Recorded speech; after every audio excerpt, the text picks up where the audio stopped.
like I'm living rent-free in your heads again, huh? I mean, if you're gonna spend your days obsessing over me, you might as well start calling me something respectable. Maybe Daddy Shizzy, or better yet, Papa Nut. Who's the grown-up here? Alright, it's me.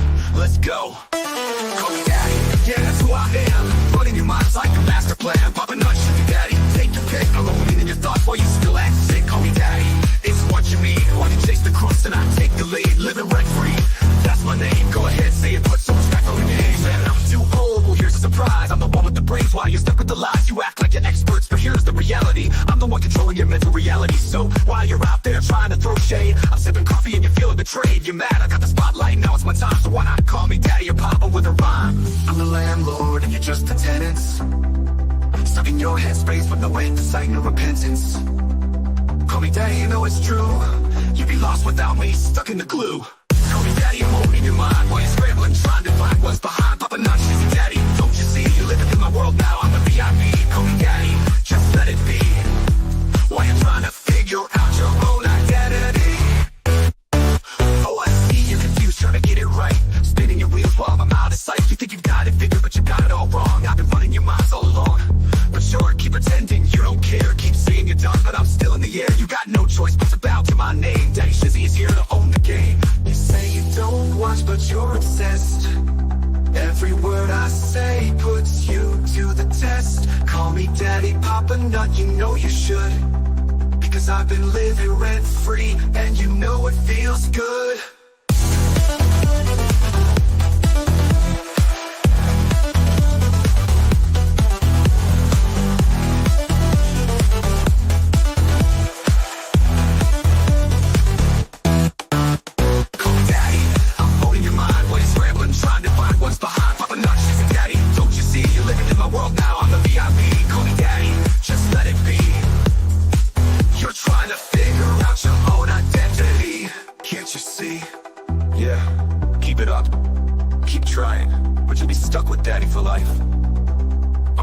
Shizzy Daddy, owning your headspace, and there's no escape. Good luck with that.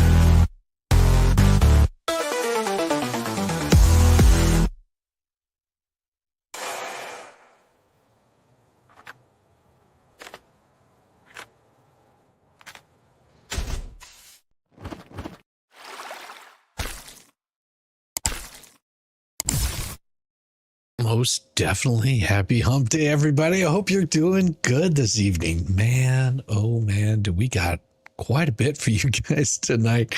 It's going to be a blast. I hope that you are looking to have some fun because, oh, do we have some fun coming? Oh, just, it's going to be chef's kiss. Early Tug Raid. Welcome, Jenny 8675309. I hope Tug is doing well over there. Man, oh man, crazy stuff about. Max is right. Crazy things about. I saw that in there. It says things are getting crazy. Yes, I have seen things are getting really crazy. Boy, oh boy. Oh boy, oh boy. Welcome back, Shizzy. I missed you. I haven't gone anywhere. I've been here the whole time. I told everybody that I was here. I wasn't going anywhere. I'm just doing my thing. And people don't seem to understand that I'm just doing my thing. Thank you so much. Who's been a member for 3 months. And you know what that gives you? That gives you just a happy song. Welcome to the shit show. Oh, yes. Every single day, a new flavor of fuckery. Cause everybody sucks, you see, and they're dumber than a bag of rocks. Monday, Tuesday, Wednesday. And then 4 more days of increasingly stupid, ridiculous, ignorant, balder, dash, poppycock, bollocks, and fuckery. And another 5 gifted memberships from the wonderful Maybe Not. Oh my, oh my, oh my. Let's see what we got. Oh, we got lots of feed up there for you. Thank you, Maybe Not. I appreciate you. I appreciate you so much. You guys are awesome. We've been having a welcome new members. Yes, most definitely. Welcome to the new members. I'm so glad that you guys are part of the shit show as we have going on here. It is going to be an interesting one. I'm really debating on one. I'm not sure if I want to show that tonight or save that for whenever I get back. And that's this one right here. Because Shara's thing is pretty hard. If you haven't seen it, go check it out. I joke not, it's 20 minutes long. Let's get her some views on that. A 20-minute video that exposes so much. So if you haven't seen it, I'll tell you what, I'll post it up there. You guys go check it out. And I will be talking about this probably next Monday. I've got some things coming up. The rest of my week is completely booked, so if I do get on, it's going to be very, very, very short little spurts, and it will probably be like from my phone because I've got so much going on.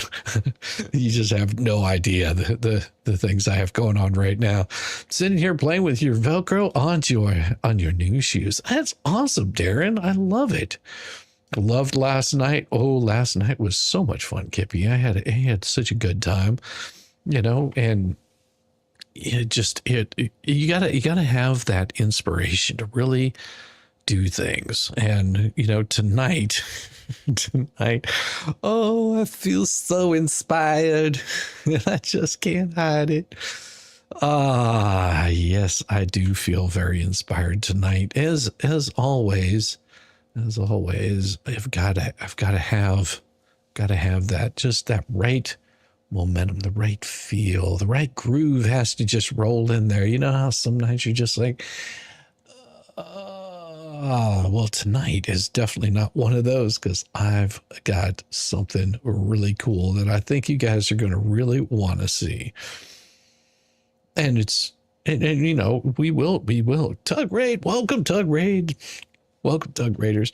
Wait until after this, and then we're gonna do a video today that I think you guys will find very, very interesting. And like I said, I was sort of up in the air about if I was going to do this one or not, but I decided that I was going to do one, and it ended up being another one that I ended up doing.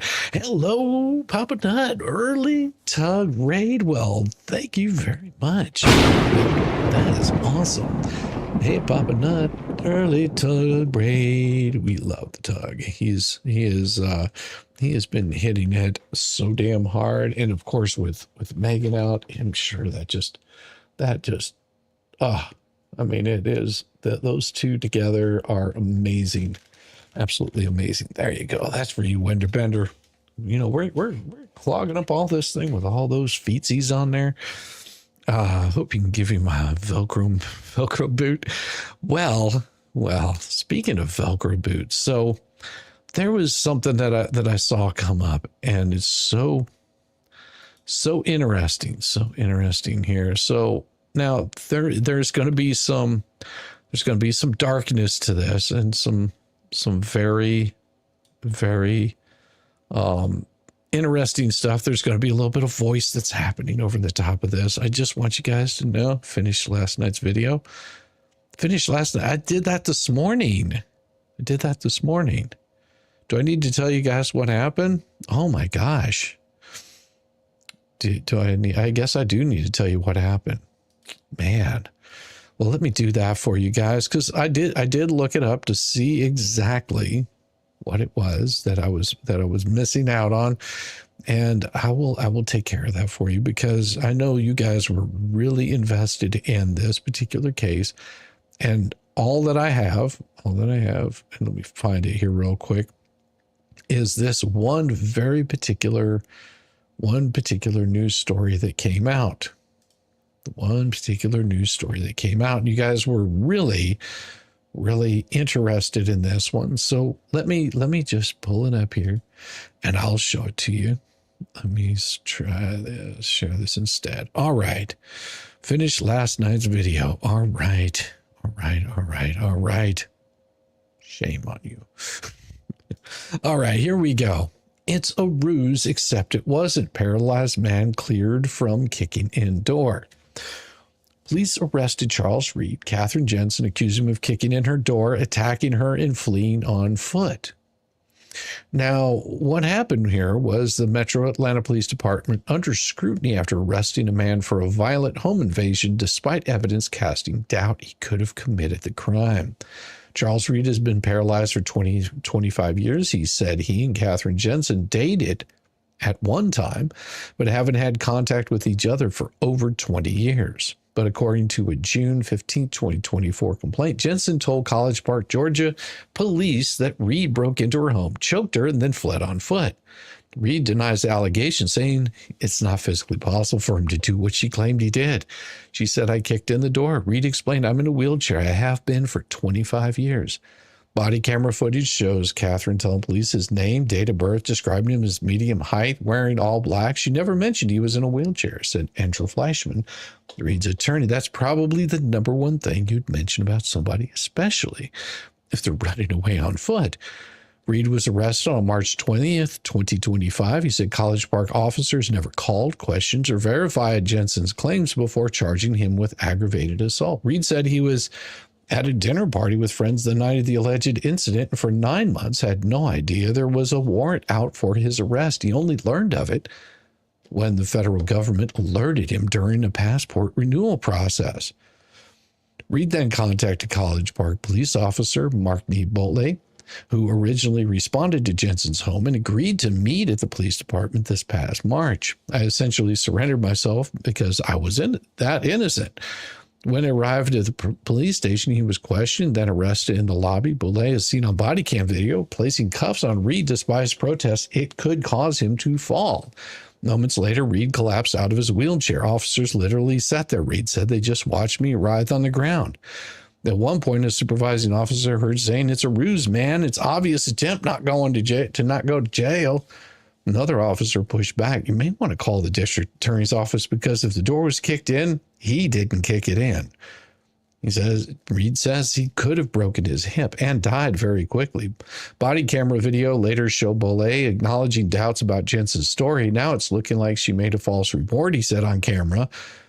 Records obtained by Atlanta First News First Investigates showed Jensen was arrested in 2023 for a different case by Noonan police. She was arrested for theft, forgery, filing a false police report. Information Fleischman said was available in a statewide database, but never mentioned in the College Park incident report. A representative from College Park responded saying they are conducting a thorough investigation. And late on April 11th, 2025, after this investigation aired, a representative from College Park confirmed the district attorney has dropped the charges against Reed. And this is his little interview. News now at 7. A Metro Atlanta Police Department now under fire for how it investigated an alleged attack and home invasion. Hello, how you doing, Greenwich Taxi? He kicked in the door. I ran. He choked me out. An Atlanta News First investigation uncovered evidence that woman may have fabricated her story. Investigative reporter Andy Parati found it led to the arrest of a man who says he is innocent. 536, just confirming you're advising signal 20, front door. College Park police respond to a home in June 2024. Oh, thank God. All right, how you doing? After Catherine Jensen says her ex-boyfriend attacked her minutes before they arrived. So what Yes, happened? now we're opening He door. kicked in the door. I ran. He choked me out. Tried to get the keys from my hand of my truck. So he grabbed you by your neck? Handle him myself. I'm too small. You say he kicked the door in? He did. Charles Reed is the man Catherine claimed broke into her home and assaulted her. She said I kicked in the door. And why is that a problem? Because I'm in a wheelchair and have been for 25 years. Oh, come on. Charles cannot move his legs. He's paraplegic following an accident when he was a teenager. Andrew Fleischman is Charles' attorney. She describes that he's of average build, Tall, short, Average height. that he has brown hair, that he's in black clothing, so all black. I want to say yes, sir. but not that he's in a wheelchair. Never mentions it. Exactly. That is probably the number one thing you'd mention about somebody. especially as they're running away? On foot. I guess he took off on foot. Charles and Catherine did date, but it was more than 20 years ago. They never kept in touch. He's been married for a decade with a newborn. And the day of the alleged attack, Charles says he was at a dinner party with friends. Did police contact you at all? No, not at all. Not a single Could be. You didn't get a phone call? Not a phone call. You didn't get an email? Not an email. Not a visit. No one questioned you about this? Nope. For 9 months, Charles says he had no clue officers had a warrant out for his arrest for aggravated assault until the federal government alerted him when he tried to renew his passport. So he emailed Officer McKinley Boletti and set up a time to meet at the police department last month. Then I finally go up there literally knowing absolutely nothing about it. I essentially surrendered myself because I was that innocent. According to the body camera video, Officer Boletti questioned whether he was actually disabled. Unfortunately, you do have the warrant out for your Doug arrest. Raid, welcome Doug Raiders. Hey, my favorites, Doug Raid. How does these Charles shizzy warned mods the in officer chat? putting handcuffs on would likely Yeah, 20. No, she was saying this happened 9 months earlier. I mean, they put a warrant out for his arrest. He didn't find out about it for 9 months, and it was only because he went to go get his passport renewed that they said he had an outstanding warrant out for his arrest. Crazy, huh? make him fall because of his paralysis. I'm sitting there literally exactly like this in my chair. And so he handcuffs me and I'm like, hey, Hey, like, how's just it going? FYI, like I can't move. I literally can't. I don't have muscle control. It's too late. Oh my God. Yeah. Oh my God. Like he can't move. Like it doesn't take much to get somebody off balance like that. Yeah. Yeah, they should be. I have been in a wheelchair for it's been over 2 decades. Over 2 decades he's been in that wheelchair. No, it was over 20 years earlier. So it could have been 25, 26 years earlier. Whenever he actually still was walking, it was before the pew wound. What a jerk. Yeah. Well, and you know, I'm not, like I said, I don't want to be too hard on the police officer. I mean, yeah, he deserves to be lambasted, but I don't want to be too hard on the police officer because he just didn't use common sense. Okay. Something that, you know, I hope that this officer learns from this mistake that he made and starts paying closer attention to, you know, having maybe a little empathy and, you know, cognitive reasoning.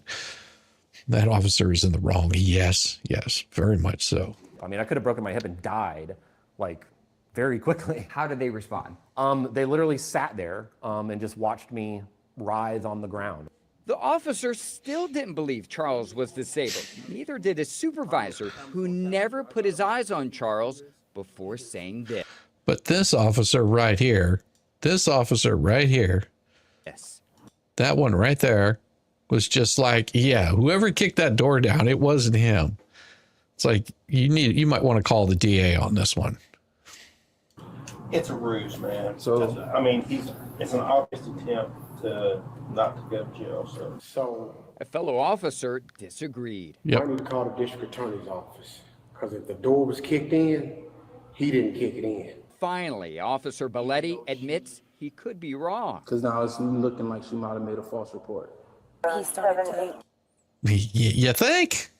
Yeah, is this the cop that was so bad? Supervisor was a total prick. Well, and I also do understand that he's taking the word of his officers. He never got up there and saw what it was. There is a color of law and there's a spirit of law. You need common sense. It's very elusive now. Well, I mean, we might be able to like beat it into him, but just barely. Well, yes, I agree 100%. I completely agree 100%. But yeah, this is March of this year, and A year before Catherine claimed Charles assaulted her, the Noonan Police Department, about 30 miles away, arrested her for theft and forgery after allegedly filing a false police report claiming someone stole from her. Fleischman says officers have access to a state database identifying prior arrests, But Officer Belletti never mentions Catherine's arrest record in the incident report. I mean, you'd think that maybe common sense. They came back with you were accidentally discharged. That's probably either way. They could have just wheeled him to the cell instead of cuffing him. Well, yeah, exactly. Yeah, that would have solved a lot of problem, or processed him through, and said, hey, you can post bond. This is what we have to do to get you to post bond, knowing that he's wheelchair bound, that he can't go anywhere. And like I said, I hope, somebody said something about this earlier, like, where do they get these idiots from? I mean, there's going to be mistakes made no matter what you have. Whenever you have any sort of government official, they're going to make mistakes. So, the point is to have these things exposed, to show these things, not have it hidden. So that way, mistakes like this don't happen. Other officers tend to step back. Professionals, they step back and they go, how can I not make this kind of same mistake again? Say she was bloody when he was talking to the other cop. Oh yeah, I mean, there was so much crap involved in that. I've never seen a case where somebody was so clearly innocent and it would take so little work to establish it, and nobody was willing to do the work. It was a tumultuous relationship. According to this email obtained by Charles' attorney, Catherine wrote to a College Park police detective this week asking to change her statement, writing, "My mental state and physical trauma in that moment worked to confuse me.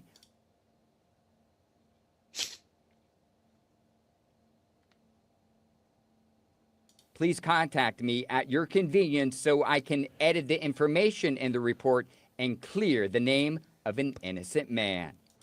Hey, you maybe would have wanted to do that beforehand. Maybe you would have wanted to do that months before. No, this actually happened. This happened in College Park, Georgia. How's this impacted you? Well, I haven't been able to leave my house in a meaningful way in 2 or 3 months, just out of fear that I'll be picked up for an arrest warrant. Yeah, I mean, because until they release that arrest warrant and clear that arrest warrant, it's still going to be there. Yeah, she had 9 months to realize she reported wrong. Police department apologized? Not a single bit. Haven't heard a word from them. In fact, we've been trying to get into communication with them repeatedly, both me and my lawyer. Because ultimately, that's all we're asking for, just to be adults. Yeah. Take responsibility when you make a mistake and try to fix it. College Park police did not respond to repeated requests for comment about this case. We reached out to Catherine Jensen. She also did not respond, but her mother says she now acknowledges Charles did not attack her. Catherine has not been charged in this case. Well, you would think that she would be. Yeah, that was the follow-up to it. Has anything happened since April? No. So this was reported. The last report happened in April. We haven't heard anything about this yet. And if we do hear anything, we'll keep you up to date on it. But that's just absolutely crazy. Sure. Come on in. Hello, Mr. Shitbag. You're under arrest for filing a police report. You have the right to remain silent. Click, click, click. Charger. Yeah. What? She hasn't been arrested at this point? I don't know. I haven't dug into it.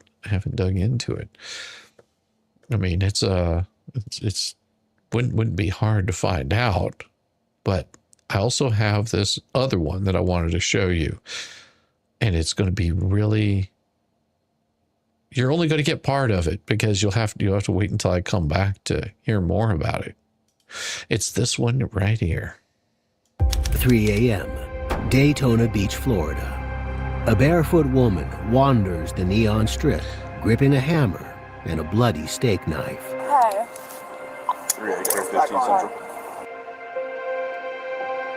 What's the deal with the hammer? I found it in the fridge. And then I always have a knife with me. What they don't expect is that she's full of incriminating evidence of a horrific crime And just 5 blocks away, an elderly man bleeds out in a house now set ablaze. Yeah. It's just the back of the queue. Many copper if it's a requirement. And in 3 hours, the prime suspect will pour Diet Mountain Dew over her body, convinced the soda can erase DNA. I'm not done, ma'am. You said one more drink. I'm not done.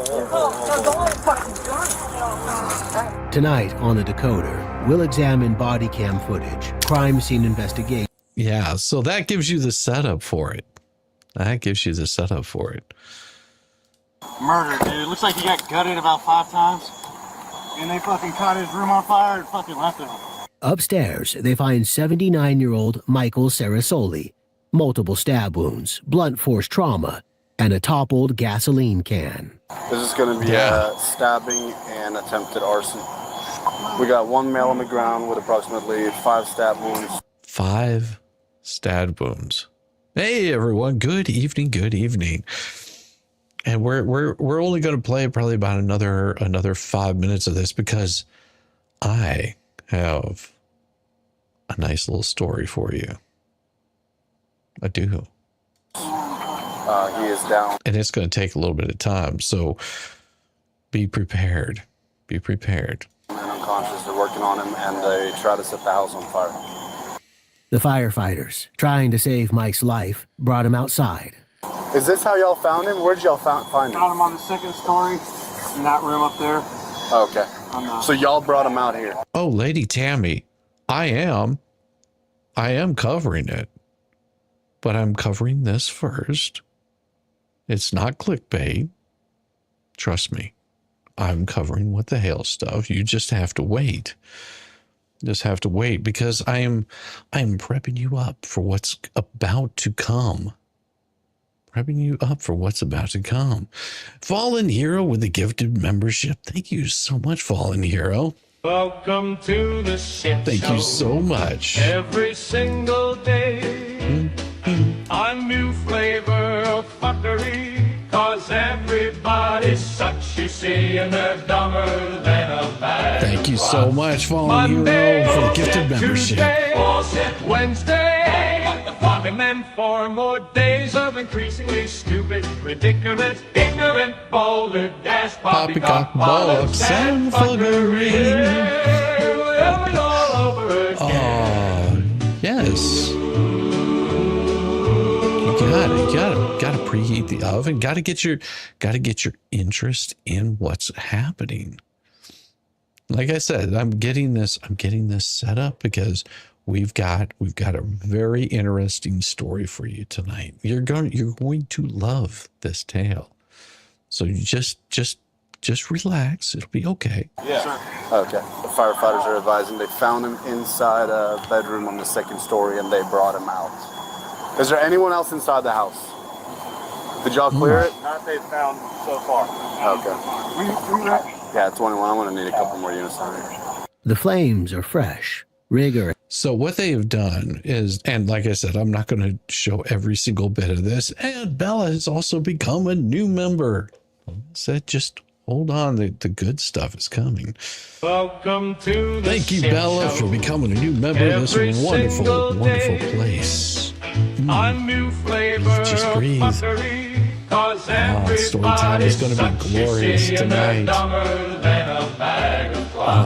Monday, Tuesday, Wednesday, and then 4 more days of increasingly Trust me, you are not going to want to miss it. boulder dash, poppycock, Bollocks and fuckery.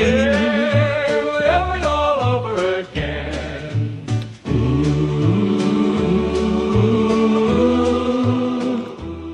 So what has happened in this particular one is they have found this particular person has been injured, and there's going to be a discussion here that becomes very important. Okay, so hold on. This part of it becomes very important. Yeah. And then they find this guy with all the stabbings. But I mean, it could have been that long. It was. He's not bleeding out. No, but I'm saying somebody put the clothes on fire. Well, no, the fire wasn't that long ago. He's been dead a while. So they're probably like, who's the person you that know what? We has need to to fucking respond? burn this place down. We searched the house. All right. So who's the person that has to respond every 90 days about bankruptcy case? Randy. Randy has been asked by the judge to keep him apprised every 90 days. It's the helmet. It's the helmet. Yes. Yes, it is the helmet. Every 90 days, Randy has been asked by the judge to keep him apprised because Randy will be involved in that case, and he knows that Randy wants to get this the other case moving along. So it would be, yeah, said plaintiff. So Randy, yes, that would be correct. Well, we're not able to clear it from you guys in terms of. Did you go into all the rooms upstairs? We went into all the rooms. We didn't see anything. Okay. I was just letting you know. This call came out as just a fire call, right? The call came out as a fire So alarm. this part coming is, Flag down. yeah. And they notified us. So we came. Single emergency. Okay. And we got here no. Well, and because, well, so Jeremy Hales has to pay Randy to file a motion as to what's happening in the LP bankruptcy case. Yeah, but it doesn't have to be a very long filing. That's the thing about it. It can be basically that the case is still stayed, or the case is moving forward, or the case is closed. And that's all he's wanting. And if there's any updates of the case, just to let him know. So that way he can get the clock ticking back on it again. That's the only reason he's doing it. Yeah, it's one of those things that, and it's more as a courtesy. Also, it would be something that Randy would want to get moving along. You have to. Everyone seems to think that Randy wants this case delayed out for eternity, and well, Jeremy doesn't want that because it just costs him every single time that he has to deal with the crap. Well, he also knows that Randy's going to be reliable. Yeah, well, and also it would be something that would be beneficial to, both parties, and because, it's been sort of proven that Lynette's not very reliable on keeping people up to date. That's not a problem, Sharon. It's not a problem. Like no PD unit was here. Nobody. So this is coming up very important. Was there a fire inside the house at all? There was. Yeah. Was it more on the upstairs or downstairs? Second floor. As soon as you go up the stairwell, it was right in the middle of the floor to the left side.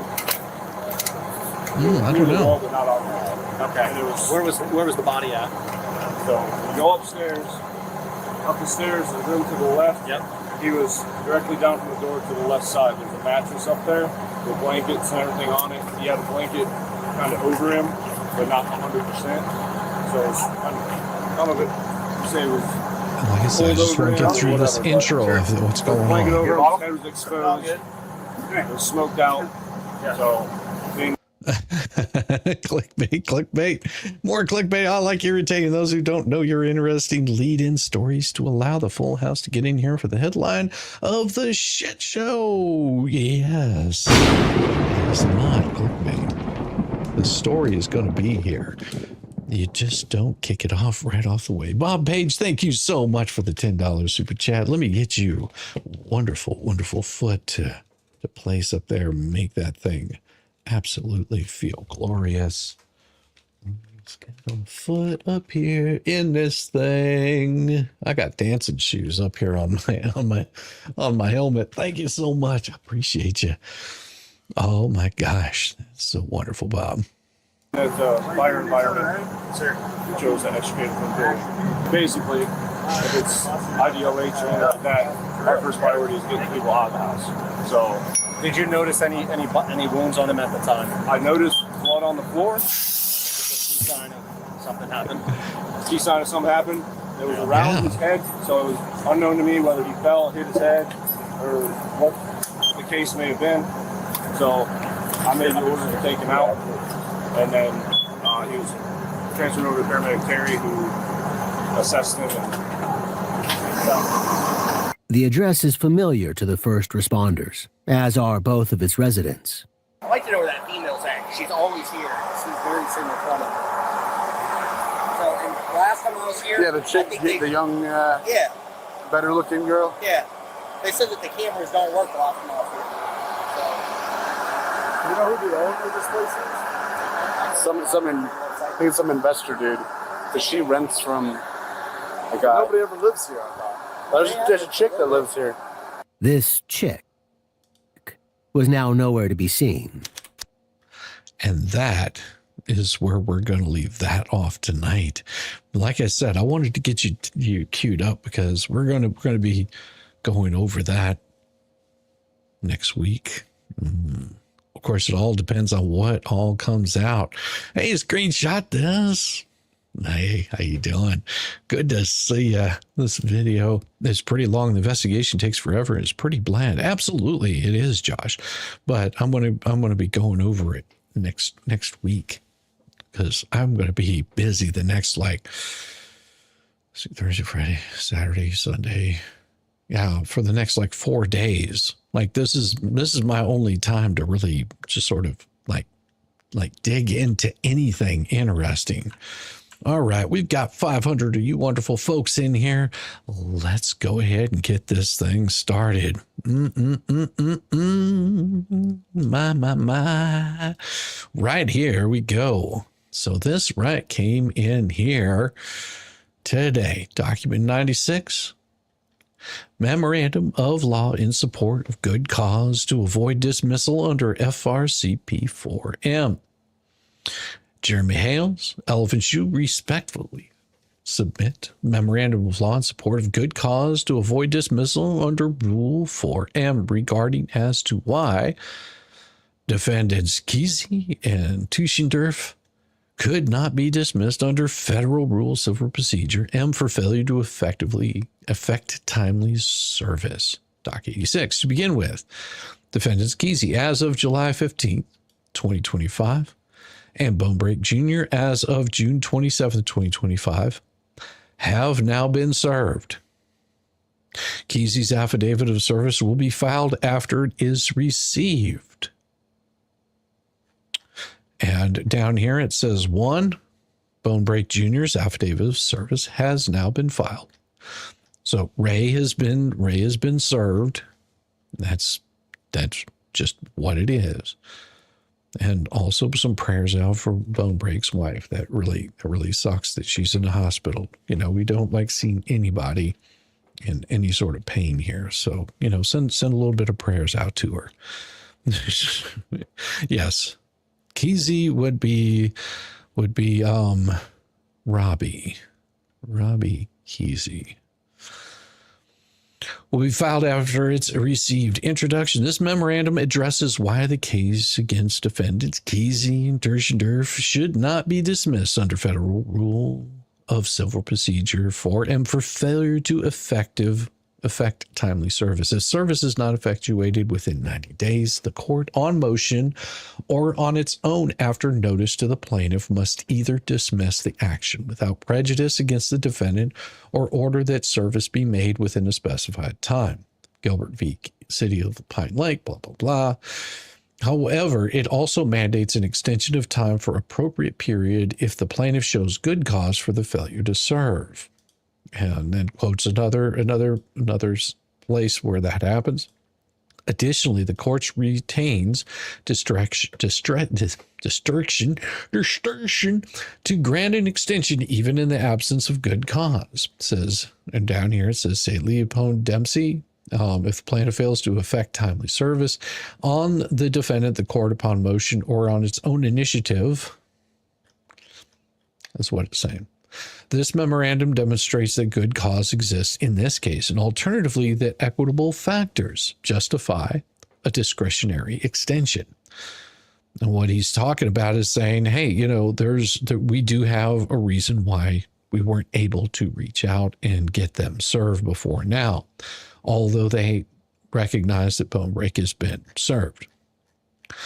Good cause exists for the delay in service. Good cause under Rule 4M requires a showing of diligence by the plaintiff in attempting to effect service.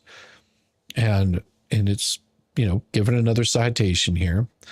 Good cause may be found where the plaintiff has made reasonable efforts to serve the defendant, but encounters obstacles, such as difficulty locating the defendant.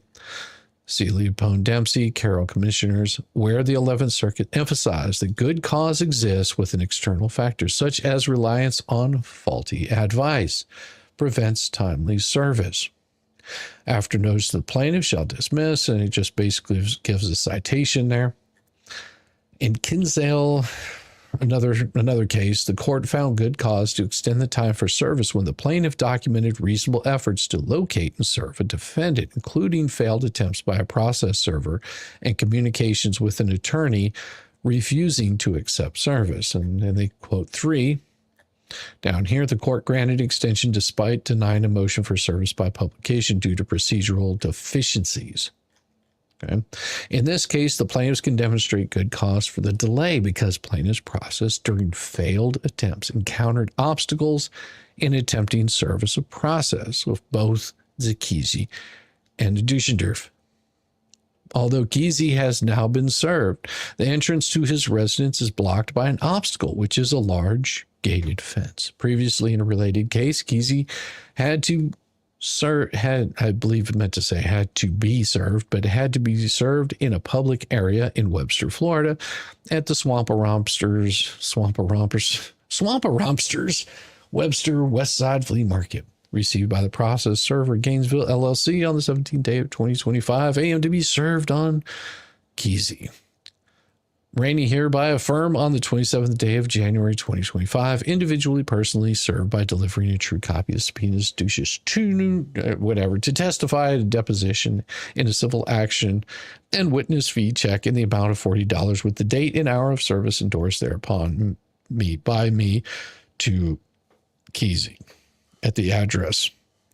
The court granted extension. Informed said person of the contents therein in compliance with the state statutes. Attempted the service at this particular address. Server left card, unable to access property, locked gate. They're not allowed to jump your fence to serve you. That would be getting them in trouble. And that also shows in Exhibit 1. When further such attempts in this matter were made at this previously successful location where he was known to regularly frequent, plaintiff's process servers were told Kesey no longer shows up here.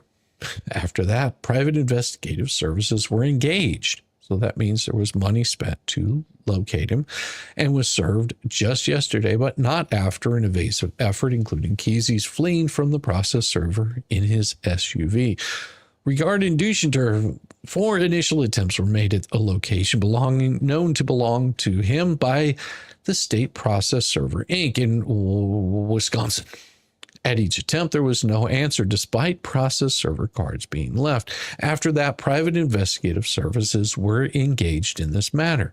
And 3 other locations have now been located for him, who on his YouTube channel and on Defendant Lee's YouTube channel just yesterday can be seen taunting Hales that he has not been served, even though Duschendorf has also stated that he wants to be part of this litigation on his own YouTube channel. Recently, a resident in his location known to belong to Duschendorf told the process server that Duschendorf does not live here, and then quickly closed the door. I received within the process of June 25th, 2025, and that after due diligence, I have been unable to serve said person. The following itemization of the dates and times of attempts details the efforts required to effect service. And that right there, ladies and gentlemen, is this right here. Affidavit of no service. Now, what exactly does it say? It says that they are not party to the legal action. They were trying to summons and complaint attempted at this address on 3/7, 3/10, 3/14, 3/18. Result, no answer, no answer, no answer. Final result, 3/18/2025. They could not get service on him. Okay?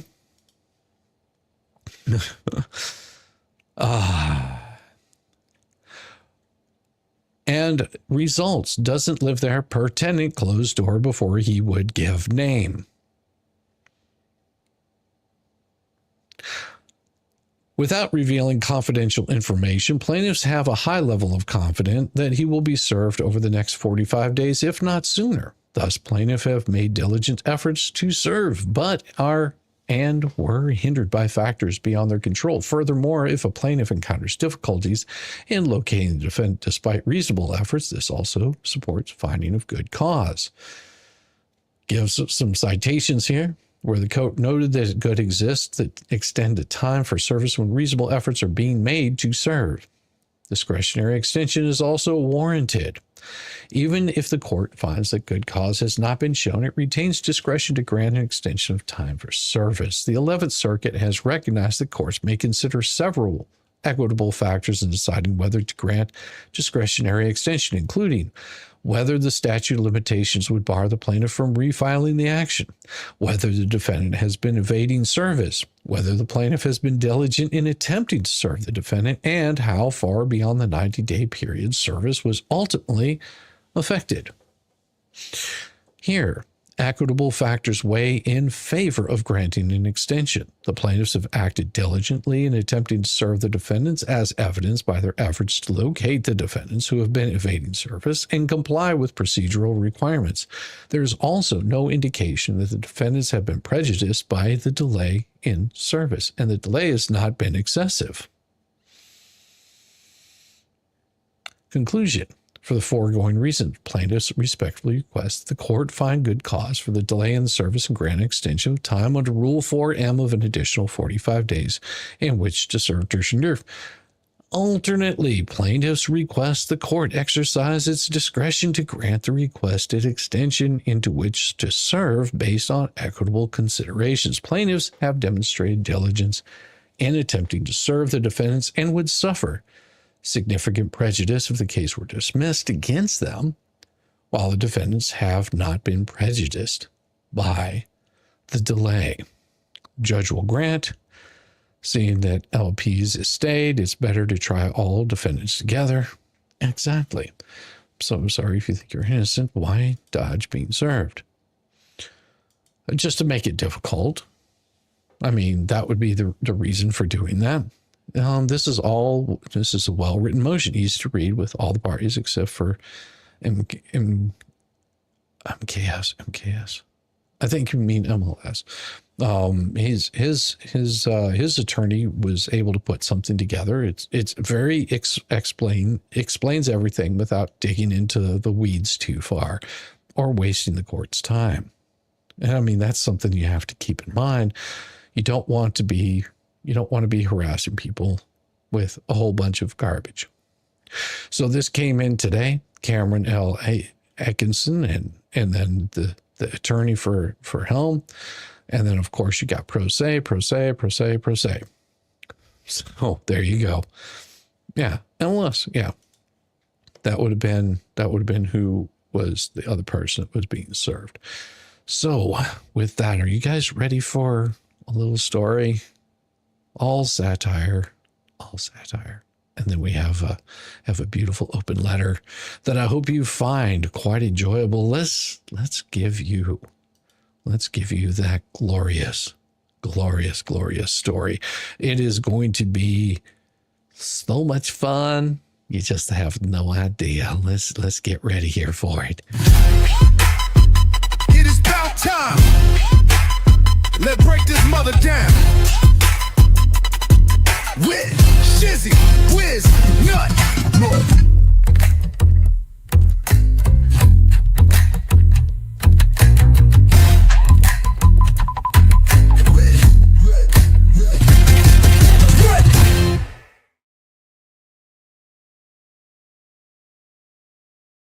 This is the story of the Great Dodge Chronicles, Chapter 1, The Lord of the Locked Gate. It was a Tuesday afternoon at 2:07 p.m., a perfectly harmless, perfectly quiet afternoon that most people would have spent doing perfectly normal things, but normalcy was a luxury long gone in this man's world. He turned his home into a self-imposed panic bunker, a place where the windows stayed half covered, the curtains drawn just enough to peek through, but never enough to let anyone peek back. He called it privacy. Everyone else called it paranoia. And there it was, the gate, not just a gate. Oh no, this was the gate. A towering metal monstrosity with a lock that clanked so loud you could hear it 2 blocks away. It was his moat, his fortress, his protective barrier against the outside world. He probably woke up every morning gazing at it lovingly and whispered, "You are the only one I can trust." He truly believed that just as long as he stayed behind that gate, nobody could touch him, not even reality itself. But paranoia has a funny way of whispering things in your brain. A shadow moves in the yard. Definitely someone casing the place. A breeze hits the mailbox. Clearly a sign that they have arrived. So when a faint shape flickered past his driveway, his heart did a full Olympic gymnastic routine. He dropped his coffee mid-sip, muttering, "Not today, not today," as he crept towards the blinds like some awkward raccoon. One tiny flick of the curtains was all it took, and there it was, the nightmare made flesh. A man in khakis holding a clipboard, calm, casual, standing too comfortably for someone just visiting. That clipboard might as well have been a sword, because in his mind it had come to slay him. And then it happened, the knock. Oh, that dreaded knock. Soft enough to be polite, firm enough to carry weight. It wasn't the friendly, "Hey, can I borrow some sugar?" knock. No, it wasn't the UPS driver's package delivered knock. No, this was the knock with authority. A knock that whispered, "I have business with you. You don't want to deal with it." And for the love of the Lord of the locked gate, it was the soundtrack of his nightmares. Knock, knock, knock. He froze like a deer, staring down the headlights, every muscle locking up. His brain scrambled to process, what do I do? Hide, pretend I'm dead, maybe crawl under the bed and stay there until forever? The calm voice came next, cutting through the silence like a blade. "Hello, sir. I just have some papers for you. It'll only take a minute." And that's when the panic swallowed him whole. Papers, papers! He didn't even know what kind. It could be anything. A lawsuit, a summons, a reminder of everything he'd been dodging. In his mind, papers were toxic. They carried consequences, accountability, the very thing he'd spent months, maybe years running from. His breathing got shallow, his vision tunneled, and he dropped into a crouch behind the couch like a child who thinks the monster can't see you if you just stay low enough. Sir, I know you're home," the voice called again, still maddeningly calm. Your lights are on and your TV is playing Wheel of Fortune. I can even see your dog staring at me through the window." He whipped his head towards the TV, the sound of Vanna White revealing a letter filling the room like a death knell. His survival instincts kicked in with one desperate lunge. He grabbed the remote and slammed the power button, plunging the room into darkness. No sound, no movement, just silence. Don't breathe, don't move. If you're quiet, you'll think he's at the wrong house. Yeah, that's it. Wrong house. Just a mix-up. He'll leave. They always leave. Stay calm. Stay calm. But the calm was a foreign concept now. His palms were sweaty, his heart beat so loud he swore the man outside could hear it. He stared at the floor like it would open up and just swallow him. "Sir," came the voice again, still calm, still patient. This won't take long. Just open the gate." Oh, that word gate, his sacred gate. The only reason he felt safe, and yet now hearing someone call it out felt invasive, like they'd violated his last line of defense. His brain went into overdrive. No way. If I open it, it's over. The gate is the only thing standing between me and doom. The gate is life. The gate is... The sound interrupted the spiral. The man outside shuffled his papers, took a step back, a deep sigh, then silence. And slowly he heard the retreat. Footsteps fading away down the driveway. The faint start of a car engine, then nothing. He sat there in the darkness for what felt like an eternity before finally daring to breathe. He literally crawled back to the blinds, one finger hooking them open just enough for a peek. The driveway was empty. The street was clear. Gone. He let out a sigh so exaggerated it would have made a soap opera star proud. Ha! He whispered to himself, voice shaky but triumphant. Outsmarted him. Outsmarted them all. Still undefeated. They can't get me. Not me. Not here. And for the briefest moment, he felt powerful, safe, like the gate had won. But even as he straightened his shirt and tried to calm his nerves, he couldn't shake one lingering thought. He'd have to leave eventually. Nobody could live in a fortress forever. He needed milk, bread, maybe a few snacks, and there was only one place to get them. The flea market. Chapter 2. The Flea Market Phantom. The next day, our brave Lord of the Lock Gate had convinced himself the coast was clear. After all, the mysterious clipboard man had retreated. Surely he wouldn't come back so soon. Surely the danger had passed. Surely. There was another problem. Snacks. The pantry was running low. The fridge was barren wasteland of expired condiments, and the last box of crackers had been sacrificed to yesterday's anxiety. Eventually, even the most paranoid fortress dweller has to venture into the void. So naturally, he chose the flea market. Because if you're going to dodge reality, why not do it in a place filled with literal junk? A place where everyone minds their own business while bartering for $1 VHS tapes and questionably sourced power tools. In his mind, the flea market, it was neutral ground. No one would dare find him there. No one would connect a man digging through a pile of mismatched socks to anything as serious as legal trouble. It was the perfect hiding place. He stepped onto the cracked pavement of Webster West Side Flea Market like a spy entering enemy territory. His eyes darted left, then right. Just vendors, just people selling old vinyl records and boxes of knockoff perfume. Safe, he thought. He even started to relax. He had browsed the tables of dusty knickknacks with the casual air of someone who believed he had outsmarted the system. He picked up a DVD labeled Fast and Furious 7.5, the bootleg edition. And he chuckled to himself. Oh, yeah. Nobody's going to find me here. I'm in the clear. Can't outwit me. Excuse me, a polite voice said behind him. He froze. A hand tightened around the bootleg DVD case. His hands widened. His pulse skipped like a scratch record. Slowly, too slowly, he turned his head, and there it was, the man in khakis, clipboard in hand, the same calm expression. Are you... The server began. Oh, no, not here, not now. How did he find me? How? What was he tracking me? Did he bug my car? Is this man some kind of, here to browse, sir? The vendor interrupted. The man with the clipboard blinked. He looked directly at him. Yes, the process server said evenly. I'm here for you. The world stopped. He dropped that DVD. It clattered to the ground with an echo that felt like a death sentence. His eyes darted to the left, then to the right. There was the path. He could still make it. Think fast, think. Jason Bourne wouldn't stand there like an idiot. He'd move. He'd act. Sir, I just need you to sign this acknowledgement of service. It'll take 10 seconds. No! He barked, in his voice cracking like a teenager in a choir practice. Then it happened. He bolted. Not a jog, not a casual brisk walk, a full-blown adrenaline-fueled sprint through the flea market aisles, past the churro stand, past a confused old man selling antique hammers, past a kid clutching a snow cone who turned to his mom and asked, Mommy, is that man in trouble? The vendors shouted after him as he dodged tables stacked with mismatched shoes. Hey, watch it.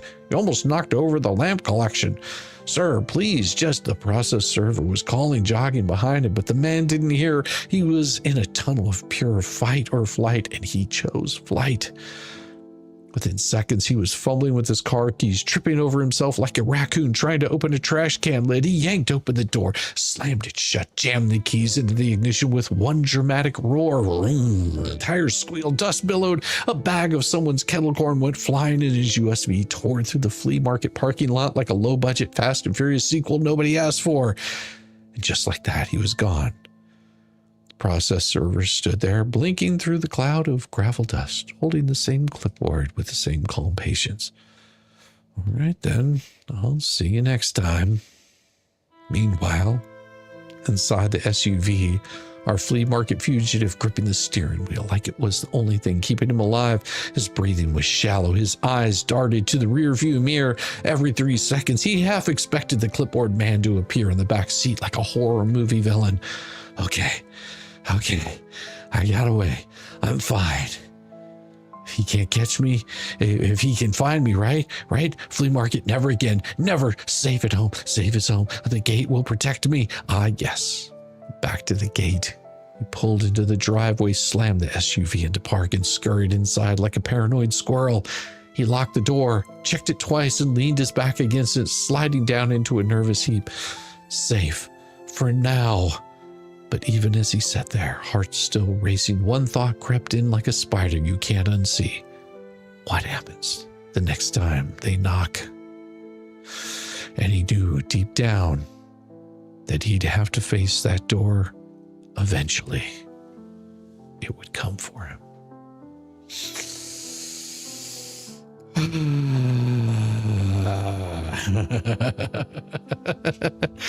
You guys want some more chapters? Did I get your whistles wet yet? Did I get your whistles yet? I know that I've got more chapters here. Okay. Here comes chapter 3. Sir slams a lot and the door of doom. The Midwest has its own brand of stillness. A quiet, kind of quiet that's almost too quiet. Cornfields stretching for miles. Streets so calm you can hear a leaf hit the ground. In the middle of it all sat a beige 2-story house with fading siding and a cracked driveway. From the outside it looked harmless, boring even, but inside lived a man vibrating with dread. Let's call him Sir Slams-a-Lot. Well, Sir Slams-a-Lot was a man with a plan, not a good plan, but a plan nonetheless. His genius strategy: deny everything, all of it, pretend to be literally anyone but himself. In his mind, he'd already rehearsed it 100 times. They knock, they ask for me, I just say, nope, I don't know him. Easy, done. They'll go away. At least that's what he told himself as he shuffled through his morning routine in sweatpants that hadn't seen a wash cycle in weeks. He poured cereal with trembling hands, convincing himself that the threat wasn't real. They won't find me here, he muttered. This is Wisconsin. Nobody comes all the way here. Too far, too boring. But of course, the universe has a sense of humor. Knock, knock, knock.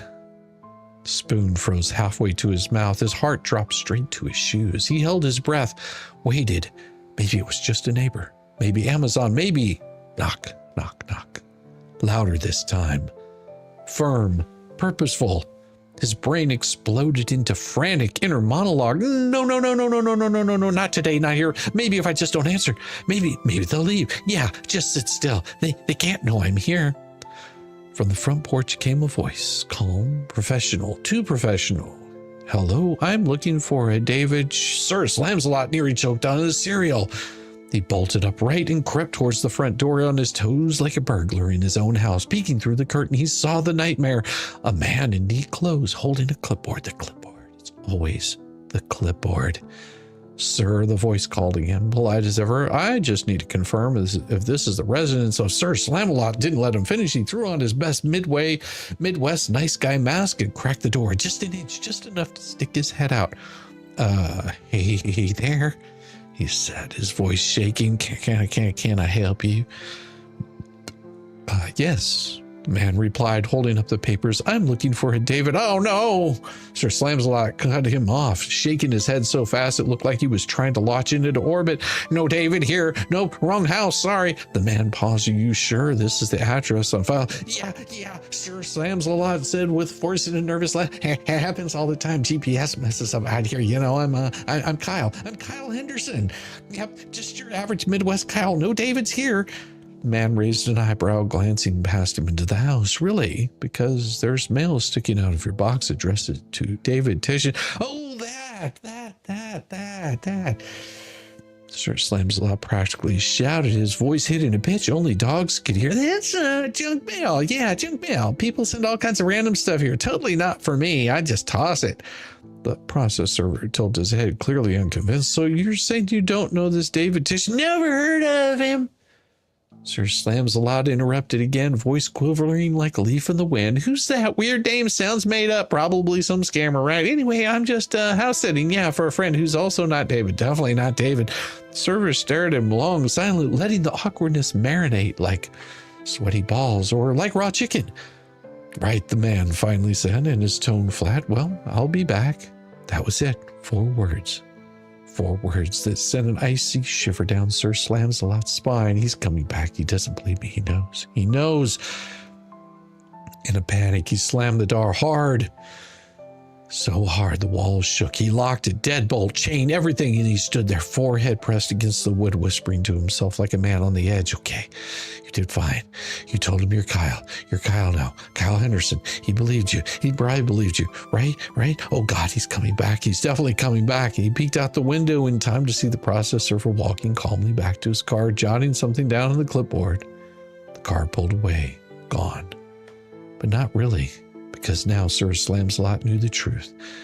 This wasn't over. They'd come again with more questions, more papers, more knocks. And what would he do then? Slam again? Change his name again? Move? Fake a new accent? The anxiety bubbled up. He thought about calling someone he knew would know what to do. Maybe the guy from Florida with the lock gate. Maybe the guy from the flea market who outran his SUV like Vin Diesel on sale. Yes, he needed a network, a community of evaders. Someone had to have the perfect excuse because next time the knock would be louder, and denial can only carry you so far. Welcome, Tug Raiders! Processor did not have a Burger King Whopper. No, you say? And now we continue on with Chapter 4, Super Delay, the live stream legend of untouchability. In the dimly lit corners of the Midwest, tucked inside a cluttered man cave full of dusty memorabilia and questionable life choices, sat Super Delay. Why the name? Because if there was one thing he excelled at, it was delaying reality, delaying answers, delaying accountability, delaying the inevitable with the precision of a man who's convinced that if you stall long enough, the universe just gives up. And right now, Super Delay was in his natural habitat, live on the internet, basking in the glow of his self-made echo chamber. His background was half-hearted attempt at patriotism, a regal flag, a "Don't Tread on Me" sticker peeling off the wall, and a desk cluttered with energy drinks, empty chip bags, and a webcam that made his face look even sweatier than it already was. Let me tell you something, people, he declared, leaning so close to the camera, you could count every pore on his nose. They've been trying to thwart me for months, but guess what? Super Delay stays undefeated. They can't touch me. I'm untouchable, baby. The chat lit up like a slot machine. Delay Nation fans. Super Delay. Delay for life. They'll never win. Keyboard Lawyer 23. Bro, that's not how it works. But Super Delay didn't care about the doubters. No, he fed on the praise, rolling back his chair with a smug grin plastered across his sweaty face. They think they're smart, huh? Showing up to my place. I didn't answer. Simple, easy done. They can't make me open a door. You hear that? They need me to cooperate. Without me, they're powerless. That's how I win. I just don't play. He laughed a loud, forced laugh that sounded a little too high-pitched, a little too hollow. And you know what? I'll say it right here, right now. They're wasting their time. They can't throw what they can't catch. I'm like a ghost with Wi-Fi. You can't pin down a Super Delay. The chat flooded with emotions and emojis and cheering. Delay domination. Legend. Fangirl 87. Oh my God, you're so brave. Actually smart. Man, you're writing your own downfall live, man. But Super Delay was in full performance now. He grabbed an energy drink, slammed it on the desk for dramatic effect, and leaned even closer. Listen, he said, his voice dripping with overconfidence. These so-called process servers are lazy. They knock once, maybe twice, and poof, they give up. That's it. They're always chasing me. Why? Because I'm Super Delay. I'm one step ahead of their little game, always. And then it happened. Knock, knock, knock. It was faint at first, so faint that even Super Delay brushed it off, but then it came again, louder, harder, firmer. Knock, knock, knock. He froze mid-rant. His smile faltered. His eyes darted off screen. The chat noticed it instantly. Delay fanned forever. Bro, what was that? Drama Seeker 33 is someone at your door. LMAO. Real Talk 99. This is it, guys. Super Delay. He swallowed hard, trying to keep the fake bravado alive. Oh, nah, nothing, nah. Just the wind. Yeah, Midwest weather. You know, wild out here. But the knock came again, deliberate, unhurried. Then the calm, professional voice. Good evening. I just need a quick moment with you. Super Delay blinked. His soul left his body for a second. No, not now. Not while I'm live. They can't. No. Oh my God. They know. He muted the mic and bolted from his chair, half tripping over the cords on the floor. The chat went insane. OMG. Bro, don't answer. Actually, smart, you're cooked. He tiptoed to the door, every step stiff with dread. Slowly, he cracked it open, and there he was, clipboard man, calm as ever, same patient smile. Are you the man began? Nope, Super Delay blurted before the name could even be said. Excuse me, the server asked, as raising an eyebrow. And I said, nope, wrong guy. Don't know him. Never heard of him. You got the wrong house. The man peered past him. Sir, this is the right house. It's on file. Nope. Super Delay rambled, his voice trembling. I'm Steve Henderson. Definitely not who you're looking for. Try the next house or the next town or state. Yeah, try Ohio. The man just stared at him for a long, painful beat. Right, he said finally. I'll wait. Super Delay slammed the door so hard it rattled his entire setup. Back at the desk, he muted. The muted live stream was still rolling. Chat was going feral. Drama Seeker 33. Yo, he slammed the door. Delay fan forever. Steve Henderson, LMAO. Real Talk 99. He's cooked, fully cooked. He slumped back in his chair, trying to compose himself. Unmuted the mic, forced a smile so shaky it looked like it might crack his face in half. False alarm chat. Just Girl Scouts. Yeah, selling cookies. Totally fine. Anywhere. Where was I? Oh, yeah, they can't get me. Untouchable. Completely untouchable. And right on cue. Knock. The grin shattered, and for the first time in Super Delay's live streaming career, he had nothing left to say, as he didn't realize he had never been on mute the whole time. And we have an epilogue to this. Want to hear the epilogue? Thumbs up. One's in the chat if you want to hear the epilogue. One's up in the chat if you want to hear the epilogue. Yes. Tell me. Yes, let's get some ones in the chat for the conclusion of this wonderful, totally satirical story. That's what I'm talking about. All right. Yeah, I'm feeling the love. I feel so excited, and I just can't hide it. All right. Epilogue. The envelope always wins. It was billed as the Untouchable Summit, a live stream special so self-important you'd think they were broadcasting from an underground resistance bunker. At the top of the screen was the Fleas, the self-anointed queen of denial, sitting in her garage studio surrounded by plastic storage bins and a haze of cigarette smoke curling towards the ceiling. She leaned into her mic with that grating confidence only someone deeply wrong could summon. Welcome, everyone, she crooned, flashing a gap-toothed grin. Tonight, we're proving once and for all you can't be served if you don't cooperate. Chat exploded. Fan for life. Preach it, queen. Legal LOL. This is going to end poorly. Court records guide. Didn't a judge literally say you were served? She ignored the last one because, of course, she always did. Joining me tonight, she continued, we've got the legends, the ones they can't catch, the ones still standing. On split screen appeared Dodgy, a.k.a. the Lord of the Locked Gate Flea Market Phantom, sipping what was probably day-old coffee in his dim panic bunker. Hey, y'all, he said, trying to sound casual, but glancing nervously at his window blinds every few seconds. Then came Super Delay, a.k.a. Sir Slim's Lot, leaning into his own webcam with the forced bravado of a man who'd already slammed one too many doors and was running out of hinges. Untouchable, baby, Super Delay said, slapping his desk. They'll never get me. Flea cackled, dragging on her cigarette. See? Proof. I've been saying this for years. If you don't answer, they can't do nothing. Judges can't touch you. Process servers, weak. We are the masters of our own fate. Chat rolled like wildfire. Yes, they can win. Drama Addict 99, didn't you lose though? Receipt for days. Court literally said you were served, Fleas. But she kept going. Dodgy, tell him what you did. The Fleas demanded, puffed smoke into the mic.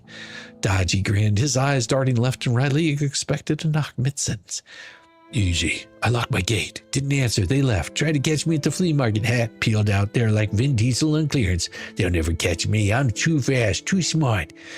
The Fleas banged the table in delight. Iconic. You hear that? The strategy. People's strategy. Then she turned up to Super Delay. You, my Midwest man, tell him what you do. Super Delay smirked and leaned in. You just deny everything. Knock at the door. Nope, wrong guy. Slammed done. They can't serve a guy who doesn't exist. Chat went feral. Teach me, master. Silent witness. Oh, this is rich. Legal eagle. LOL, you literally admitted this on record. And then the Fleas, feeling bold, leaned back and grinned. See, they claim they served me. Claim. But I'm right here. Still free. If they really served me, wouldn't I be in court? Huh? They can't prove it. The chat scrolled so fast you'd think it was on fire. Girl, our judge already ruled you was served. Drama Addict 99, she's lying live. Receipt for days. Do we show the docket again? She waved it off with a flick of her ash. Haters, liars, no papers, no problems. And that's when it happened. Knock, knock, knock. Dodgy's face froze mid-smile. His head whipped towards the noise off screen. Super Delay blinked in terror like a dare and about to bolt. Even the Fleas paused mid-drag. Chat went absolutely nuclear. OMG, you can't script this. Receipt for days. Envelope time. Dodgy stammered. Probably the wind. Yeah, wind. But then came the voice. Calm, inevitable, professional. Good evening. I'm here with documents for it. No. Dodgy screamed, slammed his webcam off so hard his feed went black instantly. Super Delay tried to keep it together. Chad, give me a second. Just Girl Scouts cookies, totally fine. He muted his mic, tiptoed towards the door, but they could still hear the muffled exchange. Are you, wrong guy. You literally live right now under your name. Slam. The chat was losing its collective mind. He slammed again. He's served. On the camera, laughing my ass off. Oh, this is the best stream ever. Meanwhile, the Fleas sat frozen, the reality creeping in. Another knock echoed through her garage. Knock, knock, knock. The Fleas stared at the camera. Oh, it's nothing, just my neighbors. Haters will say it's fake. The voice outside her garage came clear as day, like a cricket. Ma'am, we've already served you. This is just follow-up paperwork. The chat collectively combusted. Exposed in 4K, the envelope always wins. One by one, their feeds dropped. Dodgy offline. Super Delay offline. The Fleas, she stubbed her cigarette so hard it smoked like her own denial, muttered, "Stream's over," and clicked end broadcast. The end.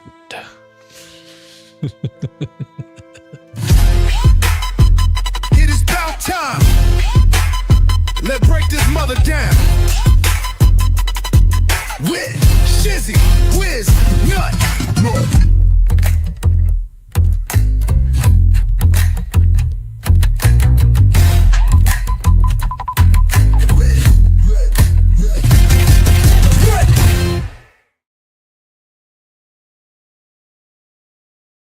Come on, that was fun. Was it not? Was that not fun? A totally made up story.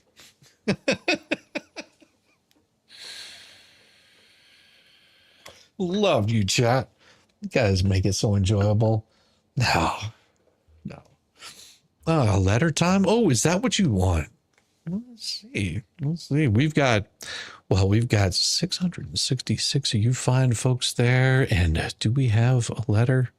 Climactic. Yes. So good. Yes. Thank you.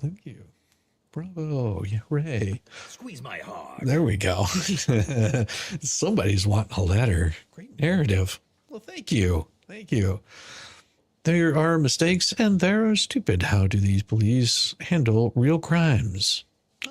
Pretty please, sugar on top. Aw, great story. I've got to give my voice just a little bit of a rest. I mean, it takes a lot going from multiple different voices like that. Always takes a lot out of you. And I've got to do some editing on those so I can put those out as individual part 1, chapter 1, chapter 2, chapter 3, chapter 4, epilogue. Hey, Valor, how you doing? Texas Jules. We are willing to wait. Oh, willing to wait. Oh, crack. Ah. Oh, let's see. Wonderful. Thank you. Oh, that takes a lot. It takes a lot. All right.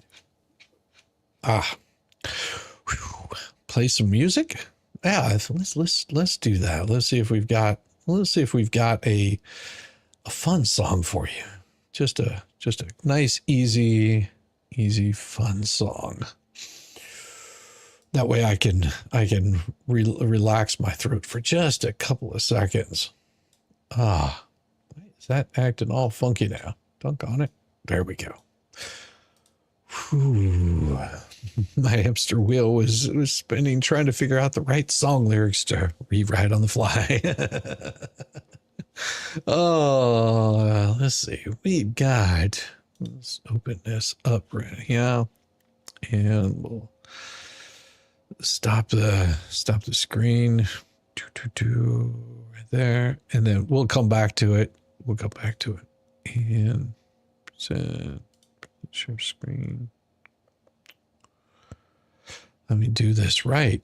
There we go. Share the screen. All right. Let's see. What do we have here? I think we were on track 14. Did I play you guys Filtered Lives and Forged Files or Con Job Communion? I did that one. So it's the Disappearing Act. This is a good one. This is a really fun one here. We'll play the Disappearing Act, and then we'll get into the beautiful open letter.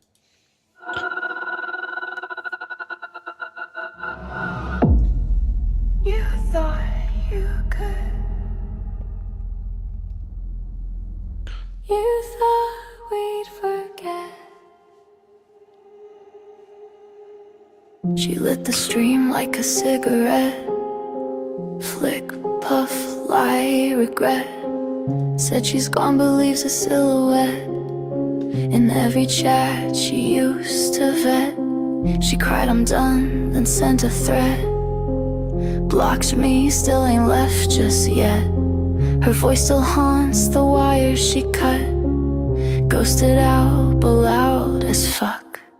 Block banned but never forgotten. You vanished but your light's still rotten.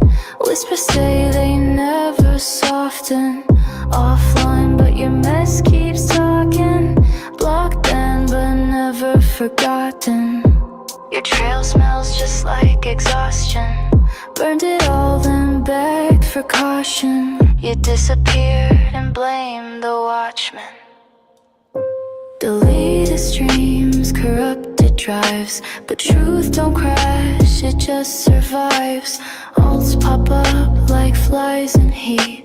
Same stale smoke, same fake receipts. You fake the fall, but not the fight. You pulled the plug and claimed your rights. Rebranded scars and begged for grace, but left your mask in every place. She's not gone, she's just reloading. Same cheap script, just decomposing. Dark garage, same sad devotion. Black long prayers and filtered motion. Blocked them but never forgotten. You disappear then play the prophet. Offline but your guilt keeps knocking. We see you, oh we see you watching. Hi guys. Quick update. Let's talk about the harassment I'm facing. But first, here's my PayPal.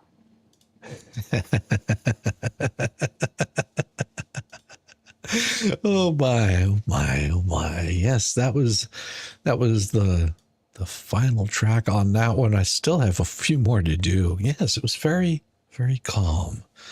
S2 of Wednesday somewhere. Yes, it could. All right. All right. You guys, I've delayed long enough.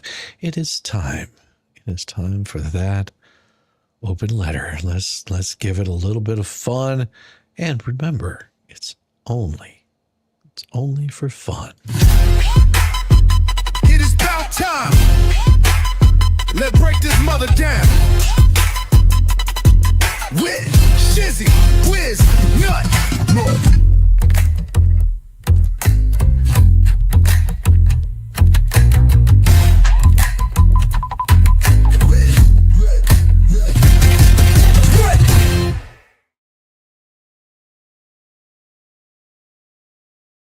An open letter on the great art of avoidance.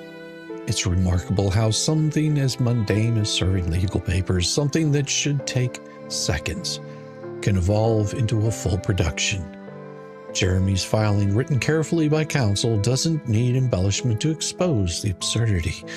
The facts themselves read like scenes in a farce, each more unintentionally comic than the last. The gate, locked, sets the tone. A simple visit by a process server, papers in hands, becomes an exercise in silent theater. The filing describes the server approaching a known residence, preparing to carry out a straightforward duty, but instead of a person, there's a barrier, a gate, closed, inaccessible. Behind it, silence. Not the calm silence of an empty home, but the weighted silence of someone holding their breath, waiting for the knock to stop. The address is confirmed, the location is correct, but the scene doesn't move forward because the person inside has decided that if they don't answer, it doesn't count, as if metal bars could somehow suspend reality. When the gate fails to offer enough of a shield, the story shifts to the flea market of all places. A flea market, a public spot full of people, casual conversations, and dusty vendor tables. The filings outlines how a process server attempted service at a location they eventually frequent. Calm approach, clear intent. But before a word could even be exchanged, the papers triggered a retreat, a hasty exit, an SUV, an engine, and a cloud of gravel kicked up behind as they sped away. Its service turned slapstick, like watching someone try to outrun their shadow. No legal argument, no explanation, just flight, hoping the papers would vanish if the market was abandoned fast enough. Then there's the Midwest chapter, a quieter but equally revealing variation. Multiple visits to a Wisconsin address, each time the same routine. Notes left, cards tucked indoors, confirmed attempts, and finally one small moment of contact. A tenant at the door acknowledging the server's presence long enough to say, "That person doesn't live here." And then, just as quickly, the door closes. No further detail, no follow-up, just a denial that doesn't align with what the filing connects elsewhere. Residency confirmed through investigation, patterns showing up in plain view. Through it all, the filing stays steady. No commentary, no judgment, just dates, times, and locations, a clear sequence of attempts. A straightforward list of what happened, and that simplicity. The absurdity stands out even more because while the servers are following the process step by step, the individuals are responding with anything but reason. Gates locked, markets fled, doors slammed. What makes it even more transparent is how the avoidance doesn't change the outcome. A locked gate doesn't erase the fact that someone lives there. Leaving a flea market doesn't erase the fact that someone shops there. Denying at the door doesn't erase the trail of connections that brought the process server there in the first place. Each act of evasion isn't clever, it's just a delay. And that's what Jeremy's filing reveals in its quiet way.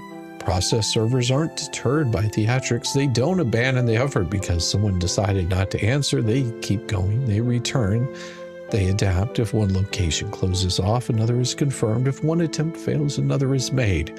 There's no race to win because the process doesn't stop moving. Even the investigative steps in the filing reflected this patience. When gates stayed locked and known locations dried up, private investigators were engaged. Addresses verified. Movements tracked. Information confirmed through neutral means. It wasn't about outsmarting anyone. It was about staying consistent while the other side scrambled with temporary fixes that never held up. That's the theme. You can't miss reading it. Every delay is temporary. Every locked gate eventually opens. Every slammed door is knocked on again.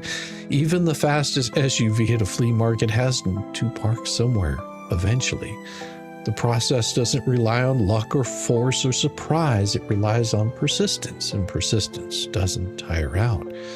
So yes, the filing is patient. It doesn't insult. It doesn't speculate about motives. It doesn't need to. The facts themselves are enough. Attempts were made. Gates were locked. Markets were fled. Doors were closed. Investigators were hired. And through it all, the process remained the same. Calm. Documented. Relentless. Because the voiding service doesn't stop it. It doesn't make a lawsuit vanish. It doesn't rewrite the obligations already in place. At best, it buys a moment. And those moments, one by one, are running out. The envelope always lands, not because it's aggressive, not because it's dramatic, but because it's inevitable. Sincerely, Shizzy Wisnut, the guy still riding the short bus, clutching my Velcro shoes and wondering why people make it harder than it has to be. And always, always your daddy. It is about time. Let's break this mother down.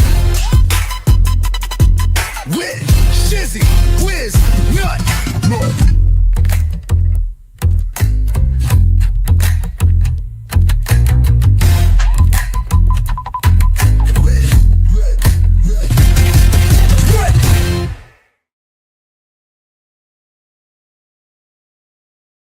Thank you. Thank you, everybody. Thank you. That was so much fun, having so much. Anita drink. I love that. I love that. Anita drink. Cool. Very cool. Yes. You can replace your charge port with and two of his other phones. That's crazy. Why? I don't know why anybody hates them. I don't know why anybody hates the letters. They're just fun. Yay. Awesome song. Well, thank you, Kippy. I appreciate it. Grabbing my pillow and sitting on the floor. Well, Texas Jules, I hope I didn't disappoint. I hope I didn't disappoint at all. Haven't created a song since Bubble. Oh, yeah. The Book of Shizzy. Oh, hey, Mr. Duggar, how are you doing? Mr. Duggar Fishing. And let's get a couple of these super chats that came in. What is it? It says Emma Washington says Tug Raid with the $2 super chat. Thank you so much for the Tug Raid. And I do appreciate you people coming over from Tug and hanging out with this slack ass over here. Although tonight will be just a little bit of an early night. Normally I would do a 2-hour stream, but I do have some very important business to take care of tonight and tomorrow. I won't be back except for maybe some little short spurts here and there. I've got so much business going on that I've got to take care of, and I'm hoping that if I do get an opportunity this weekend to pop up somewhere, we'll see. It's like I said, it's going to be a crazy week. I'm going to be just running around left, right, and center. I've got to be somewhere tomorrow. It's just life, 3D life. People don't understand this, that you don't always have opportunities to do what you enjoy doing. Sometimes you have to do things you don't really enjoy doing. The hat story was so worth a shorter visit. Well, thank you. That story was so worth the shorter visit. Well, and I wanted to make sure that I keep you guys up to date with, whatever I possibly can. Like I said, the past couple of weeks, it really hasn't been a whole lot of filing. It just seems like a bunch of other stuff going on that really just doesn't really interest me. So Thanks for the awesome letter. Now you can go to bed. XOXO. XX hugs, and kisses. Thank you so much. Let me see where I'm going to send all you fine folks tonight. Looks like MG is going tonight. And what does he have going on? Oh, he's doing a what the F Wednesday stream. Well, let's get you guys set up. Go over there. I might show up with him for a little bit just to harass him because it's called being an adult. Shame on you. Don't tell me about reality. Yeah, it is about being an adult. There are things that you have to do, and those do become priorities in life. So that is the fun part of it. Thank you guys so much for being here. And again, I will, unless it's just completely random, you probably will not see me again until like Monday or something like that. Maybe I'll be able to get a Monday morning stream in next Monday. But like I said, I'm going to be so busy that I don't know what I'm going to be doing. I really don't. So we will see. Everybody, do have a wonderful one. Go see MG, show him some love. And oh my God, no, it's work is not going away. Work is really busy. Yeah, it's looking like a disco ball. Yeah, it does look like a disco ball. It's even got the dancing feet on there. Yep. See, just all over the place. It is glorious. It is a glorious thing. I don't want to grow up. I'm a Toys R Us kid. 5 days without Shizzy. Maybe it might be. Like I said, life and 3D world is always going to be most important for me. But everybody, have a wonderful night. I do want to thank you for coming by and spending your time with me. And I hope to see you guys very soon. And yeah, Monday I may go over Shara's video because it's pretty important. It's pretty important. Everyone, I will see you very soon. Peace, y'all.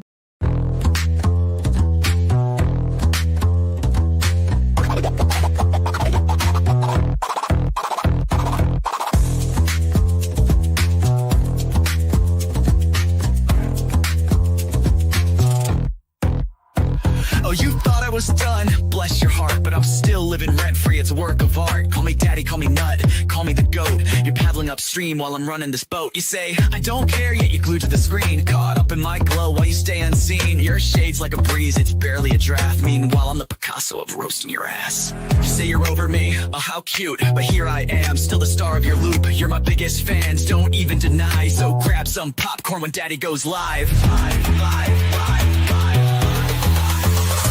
Call me daddy, yeah, shout it loud. King of your thoughts, I'm making you proud. Papa Nut, Shizzy Daddy, headline act. Your background noise, and that's just a fact. Let's face the score. You hate that you love me, but you keep wanting more. You're like a dog chasing cars, you don't know why. But here you are, barking while I touch the sky. Your comments are gold, such comedy gold. Who hurt you? Oh wait, it's me, I'm told. You're keeping tabs like an unpaid intern while I'm cashing checks. When will you learn? Your timeline's a shrine to every move I make. I'd say thanks, but you're a nasty skank. Oh, Shizzy's washed up. Yeah, sure, Jan, yet here I am, the centerpiece of your plan. You hate watch my stream like it's Oscar night, but guess what, kiddos? I'm still shining bright. Call me daddy. Send in your bread. I'm still rent-free in your effing head. Papa Nut, Shizzy Daddy on your brain. I'm your mental landlord, you can't complain. Let's keep it real. You hate that I'm winning, but you love how it feels. Oh, I'm sorry, did I break your streak? You tried to ignore me for like half a week, but daddy's too spicy, you can't look away. I'm the train wreck you need every single day. So while you're out there with your plastic clout, I'm here sipping coffee watching you freak out. You're irrelevant, wow, what a take. Now go rewatch my vids while I count how much I make. I count how much I make. Call me daddy, yeah, own it now. I'm reading your brain and you don't know how. Papa Nut, Shizzy Daddy, let's set the bar. I'm the constellation, you're a burned out star. Embrace your role, cause I'm the main character. You're just an old ragged ass, burned out out troll. So that's your bedtime story, kids tucked in sweet and snug. Shizzy daddy's forever, you lose and you're stuck in the mud.